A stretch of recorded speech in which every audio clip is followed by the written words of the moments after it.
अस्सलाम वालेकुम। क्या हाल है सब दोस्तों की। उम्मीद करता हूँ आप सब खैरियत से होंगे। अच्छा, आज हम बनाएंगे पार्ट 4 वेब पर टच कंट्रोल सिस्टम का। उसमें हम बात करेंगे मिनिमम वेंटिलेशन और मैक्सिमम वेंटिलेशन की, कि पूरे फ्लॉग की मिनिमम वेंटिलेशन कैसे सेट करनी है और मैक्सिमम वेंटिलेशन जो है ना वो कैसे सेट करनी है। तो चलेंगे हम वेपर की स्क्रीन पे, लेकिन उससे पहले मैं एक और बात करना चाहता हूँ आपसे ना। मुझे पर्सनली एक मेरे दोस्त की कॉल आई, उसने बोला यार आपकी वीडियो जो है ना वो प्रोफेशनल नहीं हो रही, आप जो है ना कि इसमें मेहनत करें, प्रोफेशनल तरीके से वीडियो अपलोड करें। मैंने कहा भाई देखें, मैं I am not a video editor, ठीक है ना। मैं कोई वीडियो एडिटिंग करना नहीं सीख रहा इस पर, और ना मैं कोई प्रोफेशनल बनना चाह रहा हूँ, ना मैं कोई यूट्यूबर हूँ, और ना मैं ये बनना ही चाह रहा हूँ। मेरा गोल कुछ और है। मैं चाह रहा हूँ कि जो नॉलेज मेरे पास है वो दूसरों तक पहुँचे, ना कि मैं लोगों के सामने अपने आप को हीरो बनाऊं, वीडियो एडिटिंग करूं, ऐसा कुछ सीखूं। ना मैं वो सीखूंगा, ना मैं वो करने वाला हूं। जिसको सीखना है वो ऐसे ही सीख सकता है। मकसद मेरा कुछ और है। मेरा मकसद ये नहीं है कि मैं वीडियो को बहुत अच्छे तरीके से, ताकि मेरी वीडियो को ज़्यादा से ज़्यादा लोग आएँ देखें, चैनल सब्सक्राइब करें, लाइक। ना तो मैं लाइक का भूखा हूँ, ना मैं सब्सक्राइब का भूखा हूँ। आप मेरी वीडियो को देखें, उसको शेयर करें, ताकि वो दूसरों तक पहुँच पाए। मेरा ये हर वीडियो में मैं ये मैसेज देता हूँ। क्यों? कि मेरा मिशन यही है कि जो नॉलेज मेरे पास है वो दूसरों तक पहुंचे, किसी का फ़ायदा हो जाए। हमारे एक टीचर हुआ करते थे कॉलेज में, राना सनाउल्लाह साहब। आज भी वो ऑन ड्यूटी है ना, तो अल्लाह पाक उनको और भी तरक्की दे, उनको लंबी ज़िंदगी दे। वो कहा करते थे, हमारे बैच में माशाल्लाह काफ़ी स्टूडेंट थे। जब वो लेक्चर देते थे या वाइट बोर्ड पे हमें कुछ समझा रहे होते थे ना, एंड पे वो एक बात किया करते थे कि पूरे बैच में अगर किसी एक लड़के को भी मेरी बातें सारी समझ में आ गई है ना, तो यहाँ खड़े होकर मेरे लेक्चर देने का मकसद पूरा हो गया। अगर एक बंदे को समझ आ सकती है तो सबको आ सकती है, ठीक है ना। मैं भी वही बात करना चाह रहा हूँ, ठीक है ना। मेरी वीडियो बनाने का मकसद सिर्फ इतना ही है, अगर किसी एक बंदे ने भी मेरी इस वीडियो से फ़ायदा उठा लिया ना, तो मेरा ये सदका जारिया वाला काम कबूल हो गया, ठीक है ना। बस इतना ही कहना चाहता हूँ। चलते हैं वेपर की स्क्रीन पे। तो हम आ चुके हैं वेपर पे। आज हम इसकी मिनिमम और मैक्सिमम वेंटिलेशन के बारे में जो है ना बात करेंगे, क्योंकि टेम्परेचर सेट करने की वीडियो भी हो चुकी है, आप जाके मेरे यूट्यूब चैनल पे देख सकते हो। साइड अलोन हीटर की कैसे सेटिंग करनी है वो भी आप मेरे यूट्यूब चैनल पे वीडियो अवेलेबल है, आप देख सकते हो। अच्छा, दूसरी बात मैंने आपको बताया था, इसमें वेंटिलेशन के 2 मोड है, ठीक है ना। एक साइड मोड है जो भी साइड मोड चल रहा है, एक टनल मोड है। इसमें एक मिनिमम वेंटिलेशन है, एक मैक्सिमम है। मिनिमम कम से कम कितनी वेंटिलेशन करके ये जो है ना हाउस का जो टेम्परेचर है उसको मेंटेन कर सकता है। मैक्सिमम जो होती है वो ज़्यादातर होती है गर्मियों में।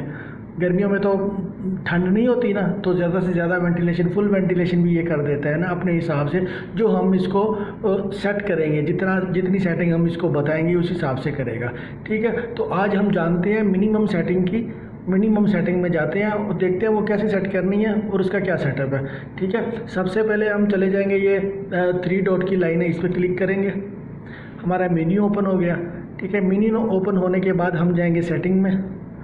सेटिंग में आ गया, ठीक है ना। ये छोटा सा एरो बना हुआ है, ये येलो कलर का, इस एरो पे क्लिक करेंगे, ठीक है ना। और हम आएंगे नीचे आएंगे, हम जाएंगे मैनेजमेंट में, ये मैनेजमेंट लिखा हुआ है, मैनेजमेंट पे क्लिक करेंगे, ठीक है। फिर हाउस डाटा आ गया, ठीक है ना, हिस्ट्री आ गई, ठीक है ना। हम जाएंगे बीच में, ये बीच की सेटिंग है, ये देखिए, ये बीच पे क्लिक करेंगे, ठीक है ना।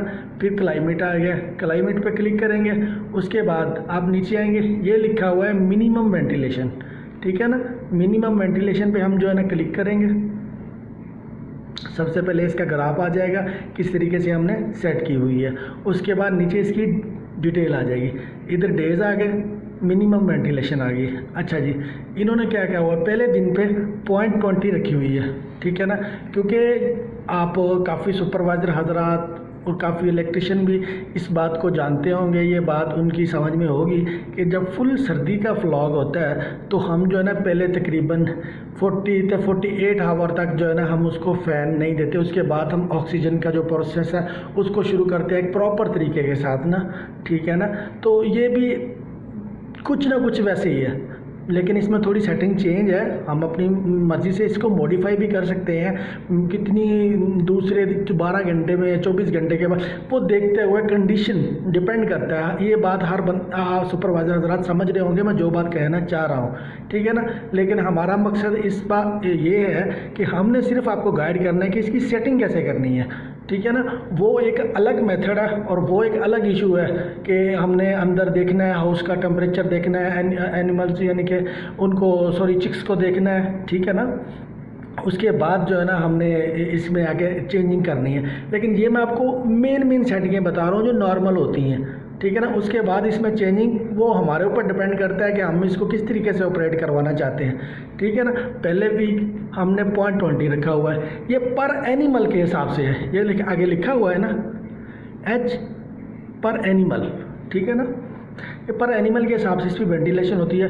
7 डेज़ के ऊपर ये 0.40 कर देता है। 0.40 के ऊपर ये एक पंखा, कभी 1.5 पंखा, 1.5 से मुराद एक पंखा उसका ऑन, ये मुसलसल ऑन कर देगा, साइड वाला, फ्रंट नहीं साइड वाला, ठीक है ना। उसके बाद ये जो दूसरा फ़ैन है उसको कभी ये चला देगा, कभी बंद कर देगा, वेंट को कभी वो खोलेगा, कभी बंद करेगा। वो हमारी सेटिंग के हिसाब से जो भी हमने यहाँ पे अलग अलग जितनी भी सेटिंगें कर देंगे ना, ये उन सब पे पहले सर्च करता है, फिर उस हिसाब से हर चीज़ करता है, ठीक है ना। एक ही वेंटिलेशन पे, एक ही चीज़ पे ये ऑपरेट नहीं करता, इसने सारी चीज़ें पहले लुक आफ्टर करनी होती है, उसके बाद ये करता है, ठीक है ना। इसी तरीके से फिर आप इसको भी आप चेंज करना चाहें तो आप चेंज कर सकते हैं। मेथड वही है, चेंज करने का मेथड वही है। At a time, any time, किसी भी वक्त आपको ये लग रहा हो कि ये सेटिंग हमारी जो है ना उसके हिसाब से ये नहीं कर रहा, हम यहाँ पे इसको आगे चेंज कर सकते हैं। जो भी हमें मुनासिब लगता है, कम करना चाहे, ज़्यादा करना चाहे, हम कर सकते हैं, लेकिन कंडीशन को देखते हुए, ठीक है ना। हम इसको कैंसिल कर देंगे, ठीक है ना। फिर ये भी देखें, अब ये 49 डेज तक हमने इसकी सेटिंग रखी हुई है, हालांकि 49 तक हम जाते नहीं हैं, maximum 40 days, otherwise normal 35 days, ठीक है ना। लेकिन सेटिंग हमने रखी हुई है। अब मे भी कभी कोई डिजीज़ हो जाती है, कभी फ्लॉक डिस्टर्ब हो जाता है, कुछ भी रीज़न की वजह से ना सेटिंग हमने इसमें 49 डेज़ की ही सेव की हुई है। हम इसको एक्सटेंड भी कर सकते हैं, इसको ख़त्म भी कर सकते हैं, ठीक है ना। ये मैं पहली वीडियो में भी आपको बता चुका हूँ, इसमें भी बता देता हूँ। इस पर आप क्लिक करेंगे, ठीक है ना, आगे नई सेटिंग ओपन हो जाएगी। यहाँ पर आप अपनी मर्ज़ी से कर सकते हैं, जितना मर्जी बढ़ाना चाहें, जितना कम करना चाहें वेंटिलेशन को, ठीक है ना। फिर हम इसको डिलीट कर देंगे। मेथड सेम है, सबका मेथड सेम है, सिर्फ आपको बताना है कि सेटिंग इसकी होनी कहाँ से है, ठीक है ना। ये आई होप आपने मिनिमम सेटिंग जो है ना वो जान ली होगी। उसके बाद आ जाए आप नीचे, इसके बाद आगे जी मैक्सिमम वेंटिलेशन। मैक्सिमम वेंटिलेशन वो है जो ये टर्नल मोड में काम करता है, ठीक है ना। टर्नल मोड में ये मैक्सिमम वेंटिलेशन को यूज़ करेगा। अब देखिए इसमें भी हमारा ग्राफ आ गया, इसमें भी हमने अभी इसकी सेटिंग मैंने गर्मियों के हिसाब से कर दी है, ठीक है ना। सर्दियों के हिसाब से कर दी है। गर्मियों में इसकी सेटिंग कुछ और होगी, वो चेंजिंग कर, वो बता दिया ना, आप अपनी मर्जी से इसको अप डाउन इसकी सेटिंग रख सकते हैं। अब ये देखिए यहाँ पे ये जो मैक्सिमम वेंटिलेशन है उसको परसेंटेज भी आ गया ये, ठीक है ना। पर एनिमल वाला हिसाब ख़त्म हो गया, ठीक है ना। परसेंटेज पे 80% है, 92% है, 130% है, 21 दिन पे 140% है। मैक्सिमम ये 300 तक जाता है, लेकिन हम इसको 300 पर लेके नहीं है, क्योंकि इस सर्दी के व्लॉग में 300 तक जाने की ज़रूरत पड़ेगी ही नहीं, ये भी नहीं पड़ेगी। भले मैंने यहाँ पे 220 कर दिया 49 डे के ऊपर, लेकिन ये इतने फ़ैन को ऑन करेगा ही नहीं, क्योंकि इसने देखना होता है आउटसाइड का टेम्परेचर, इनसाइड का टेम्परेचर, ठीक है, एनिमल की एज, ठीक है ना। सारी चीज़ें इसने लुक आफ्टर करने के बाद जो है ना वेंटिलेशन को आगे लेके जाना होता है, ठीक है ना। ये हम एक सेटिंग इसमें डाल देते कि मैक्सिमम यहाँ तक जा पाए। जैसे मिसाल के तौर पर 28 डेज़ है, 150 मीन अगर 13 फ़ैन लगे हुए हैं, ठीक है ना, तो ये मैक्सिमम 6 तो फ़ैन चलाएगा ही चलाएगा। 6 की मैंने इसको 28 दिन पे परमिशन दे दी है, लेकिन अगर इसको लगेगा टेम्परेचर इससे कंट्रोल नहीं आ रहा होगा, ये ज़्यादा होगा, ये जो भी इशू इसको आ रहा होगा उस हिसाब से ये वेंटिलेशन को खुद कवर करेगा। यही तो इसका फ़ायदा है। ये नहीं है कि एक चीज़ हमने टाइमर पे लगा दी तो हमें खुद लुक आफ्टर करना पड़ेगा। जाके देखा यार टाइमर पे मैंने लगा दी थी, ये 5 मिनट के बाद 10 मिनट के बाद 5 मिनट ऑन कर दिया, वो वही चलता ही रहेगा, ठीक है ना। ये ऐसा नहीं है, ये मिनिमम पॉइंटों पे भी काम करता है ये ना, ठीक है ना, पॉइंटों पे भी काम करता है ये। जो आप इसको सेटिंग देंगे ना एक्यूरेट 100% ये उस पर काम करेगा। इसका भी आप मेथड सेम है, इसको आप बढ़ाना चाहते हैं, जितनी मर्जी आगे लेके जाना चाहते हैं, दिन कितने पे कितनी सेटिंग रखना चाहते हैं, मेथड सेम है, ठीक है ना। तो आज हमने मिनिमम और मैक्सिमम वेंटिलेशन इसकी जानी है, ठीक है ना। तो आई होप कि आपकी समझ में आ गई होगी। मिलते हैं नेक्स्ट वीडियो में।